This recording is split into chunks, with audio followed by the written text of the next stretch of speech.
Welcome to AB studies. AB studies में आपका स्वागत है। हमारी हिस्ट्री की इस लेक्चर सीरीज़ में हमने एंशियंट हिस्ट्री को ख़त्म किया। उसके बाद हमने मेडिएवल हिस्ट्री शुरू की थी। मेडिएवल हिस्ट्री में हमने दिल्ली सल्तनत को पूरी तरीके से कवर किया, एक एक डिटेल उसके बारे में पढ़ी। और अभी हम लोग जो है मुगल सल्तनत के बारे में पढ़ रहे हैं, जिसमें लास्ट लेक्चर में जो हमने rise of the Mughal empire देखा था और बाबर और हुमायूं, जो कि मुगल सल्तनत के पहले और दूसरे राजा थे, के बारे में डिटेल में डिस्कशन किया था। इस वीडियो में जो है हम पढ़ेंगे अकबर के बारे में। अकबर, जिसको भारत का तीसरा सबसे महान राजा माना जाता है, हर्षवर्धन के शासन काल के बाद में अकबर का शासन काल ही था जिसको भारत का स्वर्णिम युग, या फिर जिसके शासन काल में प्रजा थोड़ी खुश थी, जो सुशासन जिसके शासन काल में देखने को मिलता था, ऐसा राजा अकबर को ही माना गया है। तो अकबर जो है मुगल सल्तनत का तीसरा राजा था, और साथ ही साथ मुगल सल्तनत का सबसे महान राजा भी अकबर को ही कहा गया है। तो चलिए शुरू करते हैं इस वीडियो को, जो कि है अकबर मुगल सल्तनत का मध्यकालीन भारत के इतिहास में अकबर के बारे में हम जानेंगे।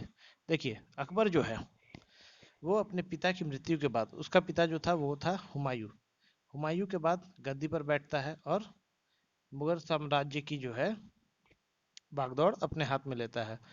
अकबर जब राजा बना था, तो हमने लास्ट वीडियो में डिस्कशन किया था कि हुमायूं जो था बहुत ज़्यादा ताकतवर या फिर इफेक्टिव राजा नहीं था। वो अपने शासन प्रणाली में, अपने शासन काल में अपनी गद्दी को बचाए रखने में सक्षम नहीं था, और कई अन्य राजाओं द्वारा उसको गद्दी पर से हटा दिया गया था या युद्ध में पराजित भी किया गया था, जिसमें से कि शेरशाह सूरी, बिहार का शेर जिसको कहा जाता था, जिसको शेर खान के नाम से भी जाना जाता था, और जिसका बचपन का नाम या जिसका ओरिजिनल नाम जो है फरीद खान था, उसने हराया। और पहले तो शेरशाह सूरी और हुमायूं की जब पहली लड़ाई हुई थी, तो उसमें तो शेरशाह सूरी ने हुमायूं को दिल्ली से बाहर भगा दिया था। लेकिन दूसरी लड़ाई जो हुई थी बिलग्राम के युद्ध में, शेरशाह सूरी ने हुमायूं को हराया था और फिर भारत से ही बाहर निकाल दिया था। तो इसीलिए जब अकबर राजा बनता है, तो उसको बहुत अच्छा खासा या फिर बहुत बड़ा राज्य या प्लेस जो है नहीं मिलता है राज करने के लिए। उसका जो सल्तनत था या उसकी जो टेरिटरी थी, वो अफगानों द्वारा जब्त कर ली गई थी, जिसमें से कि प्रमुख दिल्ली था। तो अकबर के राजा बनने के बाद सबसे पहले वो 1556 ईस्वी में पानीपत की पहली लड़ाई लड़ता है हेमू विक्रमादित्य के खिलाफ, और हेमू विक्रमादित्य को हरा देता है। उसके बाद जो है अकबर के शासन काल की शुरुआत होती है। अकबर के शासनकाल का पहले जो 5 वर्ष थे, वो उसने बैरम खां के संरक्षण में शासन किया था। बैरम खां जो है वो अकबर का मेंटर था, या मेंटर बोलिए या गार्जियन बोलिए, क्योंकि हुमायूं तो मर गया था और अकबर काफ़ी छोटा था। अकबर मात्र 13 साल की उम्र में राजा बन जाता है। ये क्वेश्चन आपको पूछा जाता है, एग्जाम में काफ़ी पूछा जाता है कि अकबर कितने साल की उम्र में राजा बना था। तो अकबर 13 साल की उम्र में राजा बन गया था। अब इतना छोटा बच्चा दिल्ली की गद्दी पर बैठता, तो ऐसे ही जितने भी राजा थे सबकी नज़र तो दिल्ली पे ही होती, इसको आराम से हरा दिया जाता। तो बैरम खान, जो कि मुगल साम्राज्य का एक वफादार था, वो अकबर का संरक्षक बना था, और उसको अकबर का मीर बख्शी भी कहा जाता था। मीर बख्शी का मतलब वही मेंटर या संरक्षक। इसके बाद लेकिन आगे चलकर जो है 1556 में अकबर बैठता है। लगभग 1560 तक वो बैरम खां के संरक्षण में ही शासन करता है। और इसके बाद अकबर की जो दाई माँ थी, या फिर जिन्होंने अकबर को पाला पोसा था, उनका नाम था महामंगा। उन्होंने क्या करता है, महामंगा ने अकबर को भड़का देता है दिया, और अकबर बैरम खां को जो है हज के लिए मक्का मदीना भेज देता है। लेकिन रास्ते में ही जब बैरम खां हज के लिए जाते रहते हैं, तो गुजरात के पटा डिस्ट्रिक्ट में, पाटन डिस्ट्रिक्ट में बैरम खां की जो है हत्या कर दी जाती है अफगानों के द्वारा। तो अभी तक हमने अकबर और बैरम खां के बारे में जाना। अब आगे देखते हैं। देखिए, अकबर जो है 1556 से 1605 तक उसने शासन किया।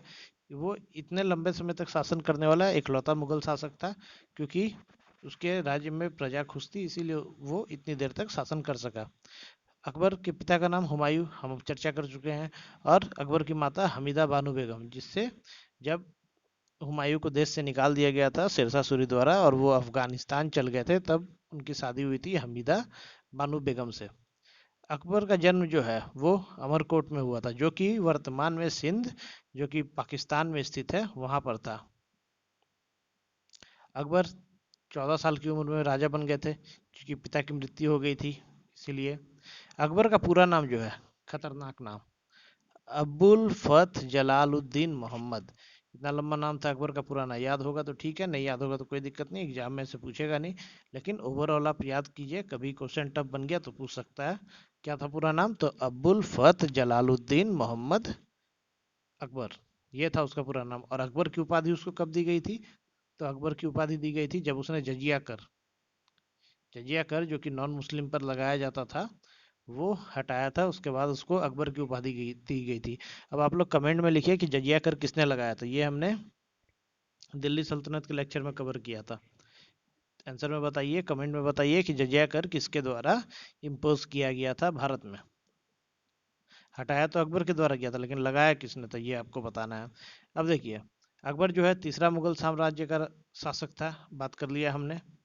और इसके बाद अकबर जो है वो बैरम खान के संरक्षण में, या बैरम खान उसका मेंटर था, के संरक्षण में उसने अपने पहले 5 साल के का शासनकाल किया था। देखिए अकबर जो है, अकबर काफी होशियार राजा था। अकबर अनपढ़ था, लेकिन उसने लोगों में अपनी ऐसी छवि बना के रखी थी कि लोग उससे काफी खुश रहते थे। अकबर एक्सपेंशन तो करना करना चाहता था, राजा था तो एक्सपेंशन तो करना है, लेकिन वो युद्ध से दूर रहता था, युद्ध जल्दी करने की नहीं सोचता था। इसीलिए अकबर ने कई मैट्रिमोनियल अलायंसेस किया। मैट्रिमोनियल अलायंसेस क्या होते हैं, ये हमने पिछले वीडियोस में कवर किया हुआ है, आप उन सब वीडियो को देख सकते हैं। और एक ओवरव्यू में ये जान लीजिए कि मैट्रिमोनियल अलायंस का मतलब होता है कि एक राजा दूसरे राज्य की जो राजकुमारी होती है उससे विवाह कर लेता है, और इससे जो है राजकुमारी का राज्य भी है वो राजा को ही मिल जाता है। तो ये होता था मैट्रिमोनियल अलायंस में। तो अकबर ने कई मैट्रिमोनियल अलायंसेस किए थे, जिसमें से कि एक जो काफी प्रमुख है और इम्पोर्टेंट है हमारे एग्जाम के पॉइंट ऑफ व्यू से, वो है राजपूत राजा भारमल की बेटी हरखा बाई से, जो अकबर ने विवाह किया था, जो कि 1562 ईस्वी में किया गया था।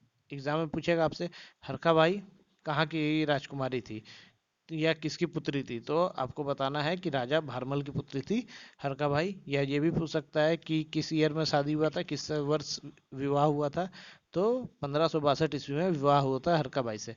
अब हरका बाई क्यों इंपॉर्टेंट है? क्योंकि हरका बाई जो है, इन्हीं का नाम था जोधा बाई। फिल्म भी एक आई थी जोधा अकबर, उसमें आपने देखा होगा जोधा बाई। तो हरका बाई का ही नाम जोधा बाई था, इसीलिए ये इंपॉर्टेंट है। पिता का नाम राजा भारमल, राजपूत राजा थे, और ओरिजिनल नाम हरका बाई, और commonly known as Jodha Bai. तो देखिए, हरका बाई के से विवाह के बाद अकबर ने जो है राजा मान सिंह और राजा भगवान दास को मुगल साम्राज्य में एक अच्छे पोस्ट पर सेवा करने का अवसर दिया, या फिर नियुक्ति कर दी। राजा मान सिंह जो थे जोधा भाई के भाई थे, और भगवान दास उनके पिता। इसके बाद जो है आगे देखते हैं, अकबर ने जो है 1562 ईस्वी में दास प्रथा का उन्मूलन किया, या फिर दास प्रथा या स्लेवरी जो प्रैक्टिस होती थी उसको खत्म कर दिया। इसके बाद अकबर ने जजिया टैक्स और पिलग्रिम टैक्स को भी हटा दिया। जजिया टैक्स जो है दिल्ली सल्तनत के समय लगाया गया था, तुगलक वंश में। आगे आप लोग को बताना है कमेंट में किसने लगाया था। और पिलग्रिम टैक्स को अकबर ने 1563 ईस्वी में हटाया था। ये कहाँ चल गया? हाँ, 1563 ईस्वी में हटाया था। और जजिया टैक्स को अकबर ने 1564 ईस्वी में हटाया था। इसके बाद ही जो है, जब जजिया और पिलग्रिम टैक्स अकबर द्वारा हटा दिए गए थे, तो इसके बाद ही अकबर का नाम अकबर पड़ा था। उसके पहले तो लंबा चौड़ा नाम था, हमने पीछे बात किया, लेकिन आप याद रखिए जलालुद्दीन मोहम्मद उसका नाम था। और टैक्स हटाने के बाद उसका नाम दे दिया गया अकबर। अब देखिए, ये तो अकबर के बारे में थोड़ी ब्रीफ जानकारी थी। अब अकबर द्वारा लड़ी गई या अकबर के शासनकाल के दौरान हुए कुछ महत्वपूर्ण युद्ध के बारे में जानते हैं। पहली लड़ाई तो हम बात कर चुके हैं, 1556 एडी में हुई थी, जो कि सेकेंड वॉर ऑफ पानीपत थी, अकबर और हेमू विक्रमादित्य के बीच में, जिसके बाद जो है अकबर का साम्राज्य स्थापित हो जाता है भारत में। अब पानीपत की 3 लड़ाई हुई है, याद रखना, वेरी वेरी इंपॉर्टेंट है एग्जामिनेशन पॉइंट ऑफ व्यू से। पहली 1526 बाबर और लोदी, इब्राहिम लोदी। दूसरी 1556 अकबर और हिमू विक्रमादित्य। तीसरी 1761 किसके बारे, तो मराठा और अहमद शाह अब्दाली के बीच में हुई थी। उसके बाद जो है 1556 के बाद 1563 ईस्वी में अकबर जो है मालवा के राजा बाज बहादुर के खिलाफ युद्ध करते हैं, और बाज बहादुर की उस युद्ध में मृत्यु हो जाती है, अकबर जीत जाती है। इस युद्ध के बाद जो है बाज बहादुर की जो पत्नी होती है, उन्होंने जौहर कर लिया था। जौहर का मतलब होता है कि जब कोई भी राजा हार जाता है तो उसकी पत्नी और उसकी राज्य की अन्य स्त्रियां जो हैं वो अपने आप को अग्नि में समर्पित कर देती हैं और अपने और मृत्यु को प्राप्त करती हैं। पद्मावत मूवी अगर आपने देखा होगा तो उसमें दिखाया गया है कि कैसे जौहर किया जाता था पहले के जमाने में, जो रानी पद्मावती ने जौहर कर लिया था। तो जौहर कर लेती है कौन, तो राजा बाज बहादुर जो कि मालवा के राजा थे, उनकी पत्नी द्वारा जौहर कर लिया जाता है। जो कि बाद में जब अकबर को पता चलता है तो ये काफी दुखी दुखी होते हैं, और उनकी पत्नी के सम्मान में उनकी एक मूर्ति बनवाते हैं और उसे उज्जैन में स्थापित करवाते हैं। इसके बाद जो है 1576 ईस्वी, very very important, Haldi Ghati की लड़ाई होती है अकबर और महाराणा प्रताप के बीच। देखिए, ऐसे तो कहा जाता है कि हल्दी घाटी की लड़ाई अकबर और महाराणा प्रताप के बीच में हुई थी। महाराणा प्रताप मराठा थे, हिंदू। अकबर मुस्लिम थे, मुगल शासक। लेकिन असल में अगर देखा जाए तो ये जो हल्दी घाटी की लड़ाई थी, ये हुई थी मान सिंह जोधा भाई के भाई, जिसको अकबर ने अपना कमांडर नियुक्त करके रखा हुआ था, और महाराणा प्रताप, मतलब हिंदू और हिंदू के बीच में ही ये लड़ाई हुई थी। अब हल्दी घाटी की लड़ाई अगर इसके बारे में बात करें तो इस युद्ध में तो महाराणा प्रताप ने मुगल सेना को काफी खतरनाक तरीके से टक्कर दी थी, लगभग लगभग हरा दिया था। लेकिन संख्या में कम होने के कारण और हथियारों की कमी के कारण महाराणा प्रताप हार गए थे। इसमें देखिए, इसमें क्या होता है, महाराणा प्रताप जो थे हट्टे कट्टे 6.5 फीट के राजा, बचपन में उनका साम्राज्य जो है मुगलों द्वारा आधा तो छीन लिया गया था। अपने बचे हुए साम्राज्य के पीछे वो उसको बचाने के लिए लड़ते थे। हल्दी घाटी में फाइनली लड़ाई होती है, उनको लगता है कि अकबर लड़ने आया, लेकिन वो चेतक पे बैठे रहते हैं और राजा मानसिंह रहता है हाथी पर। महाराणा प्रताप के साथ युद्ध होता है और बुरी तरीके से वो घायल हो जाते हैं। बाद में जो है उनको उनके सेनापतियों द्वारा मैदान से भगा दिया जाता है। कहा जाता है कि अगर आप जीवित रहेंगे तो युद्ध आगे चलता रहेगा, अगर आप ही मर जाएंगे तो फिर हम लोग युद्ध तो ऐसे ही हार जाएंगे। तो वहां से वो भाग जाते हैं और हल्दी घाटी के युद्ध में हार तो होती है महाराणा प्रताप की, लेकिन वो जिंदा बच जाते हैं। और इसके बाद जब तक वो जीवित रहते हैं तो इकलौते राजा ऐसे थे महाराणा प्रताप ने, जो कभी भी जिन्होंने मुगल साम्राज्य का आधिपत्य या फिर उनकी शरण नहीं अपनाई थी। वो आजीवन स्वतंत्र रहे थे, और जब तक जीवित रहे थे तब तक उन्होंने मुगलों के खिलाफ युद्ध करते रहा। गोरिल्ला वार टेक्निक्स, गोरिल्ला वार टेक्टिक्स जो है वो महाराणा प्रताप के द्वारा ही इजाद की गई थी। वो मुगलों की सेनाओं पर गोरिल्ला टेक्निक से वार करते थे और फिर जंगलों में जाके छुप जाते थे। इस प्रकार नाक में दम करके रखा था किसके, तो अकबर के और मुगल अन्य मुगल शासकों से। इसके बाद जो है हल्दी घाटी की युद्ध महाराणा प्रताप और मानसिंह के बीच में होती है। अकबर कहा जाता है लेकिन लड़े उनके तरफ से थे मानसिंह। हल्दी घाटी के बाद 1571 और 1572 में ये भी एक इम्पोर्टेंट लड़ाई है कि गुजरात के राजा मुजफ्फर खान को अकबर द्वारा हरा दिया गया था। अकबर के कमांडर गए थे लड़ने के लिए, और इसी के बाद जो है अकबर ने बुलंद दरवाजा का निर्माण करवाया था, जो कि गुजरात विक्ट्री को दर्शाता था अकबर की। अब बुलंद दरवाजा कहाँ है, तो ये क्वेश्चन आया हुआ है। ऑप्शन है, ऑप्शन या आंसर फतेहपुर सिकरी। ये काफी क्वेश्चन आता है और आजकल इसकी हाइट भी पूछी जाती है। तो हाइट है लगभग 160 मीटर। क्या है बुलंद दरवाजा की हाइट, तो 160 मीटर। स्थित कहाँ पर है, तो फतेहपुर सिकरी में। अब देखिए, इस लाइन से एक और इम्पोर्टेंट क्वेश्चन बनता है, काफी जो एग्जाम पूछा जाता है कि अकबर ने पहली बार समुद्र कब देखा। तो जब गुजरात विजय किया था अकबर ने, तो उसके बाद गुजरात में ही अकबर ने पहली बार समुद्र देखा था। और उससे पहले अकबर ने कभी समुद्र नहीं देखा था, क्योंकि देखिए मुगल जो है ये अफगानिस्तान, टर्की, इन सब इलाकों से आए थे। ये सारे इलाके जो है ये सब बंजर भूमि, रेगिस्तान वाले इलाके, उधर से लोग आए थे। कभी इन्होंने समुंदर नहीं देखा था, तो वही पहली बार जब गुजरात जीतने के बाद में अकबर आगे बढ़ते हैं तो उन्होंने समुंदर देखा और क्या हुआ कि दिमाग घूम गया, हड़क गए कि ये क्या चीज़ है, कभी तो देखा नहीं था इतना पानी। और क्वेश्चन ऐसे ही पूछता है कि अकबर के घोड़ों ने कहाँ पर समुद्र का पानी पिया था, तो उसका भी आंसर हो जाएगा गुजरात। आगे देखते हैं, 1575 में अकबर ने इबादत खाना की स्थापना करवाई थी।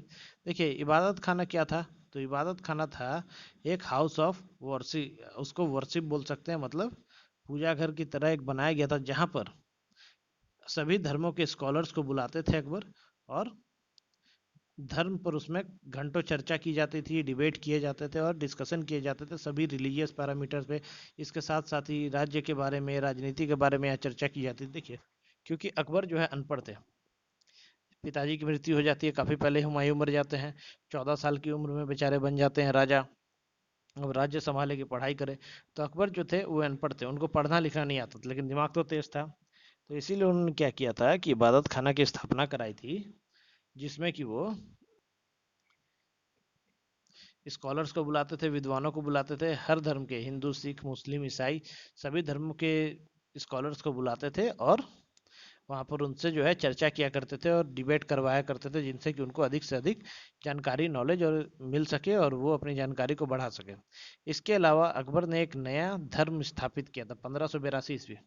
वेरी वेरी इंपॉर्टेंट क्वेश्चन सीधा आता है, दीन इलाही की स्थापना कब की गई थी, तो 1582। और 1575 में कब क्या किया गया था, तो इबादत खाना की स्थापना की गई थी। तो अकबर ने एक नए रिलीजियन, एक नए धर्म की स्थापना की थी, जिसको नाम दिया था दीन इलाही। दीन इलाही में क्या किया था, इसकी विशेषता क्या थी कि ये सभी धर्मों की जो अच्छाइयाँ हैं उसको इसमें शामिल की गई थी और बुराइयों को हटा दिया गया था, रिमूव कर दिया गया था। इसमें अकबर ने एकल भगवान, मतलब गॉड इज वन पर जोड़ दिया था। इकलौता इंसान कौन था जिसने दीन इलाही अपनाई थी, तो वो था बिरबल। बिरबल अकबर का कोर्ट पोएट बोलिए, मंत्री बोलिए, जो भी है सब बीरबल था। बीरबल के बारे में आपने सुना होगा, अकबर बीरबल के चुटकुले आते हैं, वही वाला बीरबल है ये। असली नाम, ओरिजिनल नाम बीरबल का क्या था, तो महेश दास। महेश दास बीरबल का जो है असली नाम था। और बीरबल नाम जो है उसको अकबर के द्वारा इसको दिया गया था। बीरबल नाम का मतलब बीर यानी कि बुद्धि, और बल यानी कि ताकत। तो बीरबल क्योंकि काफी बुद्धिमान था, उसकी बुद्धि में बल था, इसलिए उसका नाम बीरबल दिया गया था अकबर के द्वारा। बीरबल जो है अकबर के 9 रत्न में से शामिल था, एक था। अकबर ने अपने राज्य में 9 स्कॉलर्स की एक टीम बना के रखी थी, जिसको नाम दिया गया था नवरत्न। इसके बारे में हम अलग से लेक्चर में पढ़ेंगे, नेक्स्ट लेक्चर में पढ़ेंगे, क्योंकि अगर इस लेक्चर में पढ़ेंगे तो लेक्चर काफ़ी लंबा हो जाएगा। तो हम नवरत्न को जो है सेपरेट कवर करेंगे। तो अभी तक हमने क्या पढ़ लिया, तो अकबर ने दीन इलाही की स्थापना की, एक लौता आदमी जिसने अपनाया वो कौन था, तो बीरबल था। इसके बाद क्या हुआ, अकबर मर गया, अकबर के मरने के बाद दीन इलाही धर्म भी मर गया और कोई बचा नहीं, किसी ने उसको ध्यान नहीं दिया। इसके बाद जो है देखिए, अकबर ने मनसबदारी प्रथा का भी सिस्टम की थी, स्थापना की थी। अब मनसबदारी सिस्टम क्या होता है, मनसबदारी में मनसबदारी का अर्थ होता है रैंक।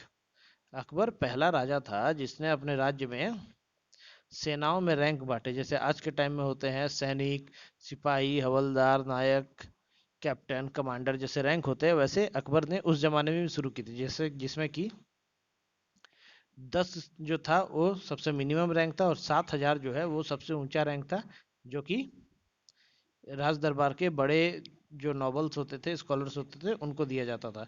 इसमें क्या है, 10 रुपए से लेकर के इनके रैंक के हिसाब से इनकी तनख्वाह होती थी। और क्योंकि जो पैदल वाले सैनिक थे उनको 10 रुपया मिलता था, और जो घुड़सवार हुआ करते थे या फिर जो हाथी वगैरह की सवारी करते थे उनको जो है 2 रुपये एक्स्ट्रा दिए जाते थे, जो कि उनको उनके जानवर के लालन पोषण, चारा पानी दाना आदि के लिए दिया जाता था।